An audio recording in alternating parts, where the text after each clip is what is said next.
So let's go through these. The most likely test question you might get in glomerulonephritis will be probably about post-infectious GN. We have called this post-strep GN in the past.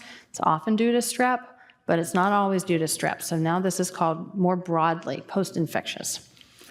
It occurs in 5 to 15-year-olds, males a little bit more than females, and there's a lag between the infection and the renal manifestations. So it's 7 to 14 days after strep infections. Luckily, not every strep causes this, right? There are certain nephritogenic strains that can lead to the kidney disease later. But then the reason they've broadened the term is because bacterial, viral, parasitic infections can also lead to this picture. All right, I didn't put on here, but if you had impetigo, it's a much longer period, maybe up to 4 weeks or so before you get the renal manifestations. That's less common these days.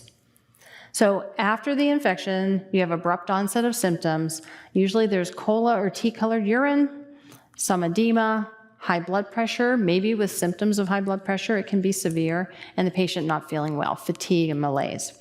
And this is all happening because of inflammation within the glomerulus due to deposition of antibody-antigen complexes that are forming to that infection that happened. So you need time for that to all build up. That's why it's post-infectious. And trust me, this is a glomerulus. You have to trust me, there are tons of white blood cells and inflammatory cells choking this glomerulus, and that's what's causing all the symptomatology.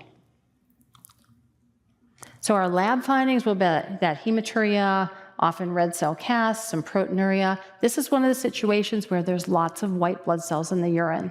So if you have a picture like this and you see white cells, don't be tempted to say, oh, must be an infection. That's all that causes white cells. There are white cells in this condition for sure. The BUN and creatinine will be elevated variably. The C3 is low, the C4 is normal. And there may be evidence of a recent strep infection, but if you don't have that, you don't need that to be post-infectious. Lots of other things will cause post-infectious GN. Likewise, just getting a positive ASO doesn't give you a diagnosis. It just means you've had strep infection and you responded to it. So this is one of the kidney diseases that we don't jump into a kidney biopsy, we don't give immunosuppression. This immune complex reaction dies down with time naturally, so we do supportive care. So we use salt and fluid restriction. We may use some diuretics to get rid of the extra water. We use blood pressure medications, and luckily this is sort of a transient situation where a few weeks of medicine and we wean off.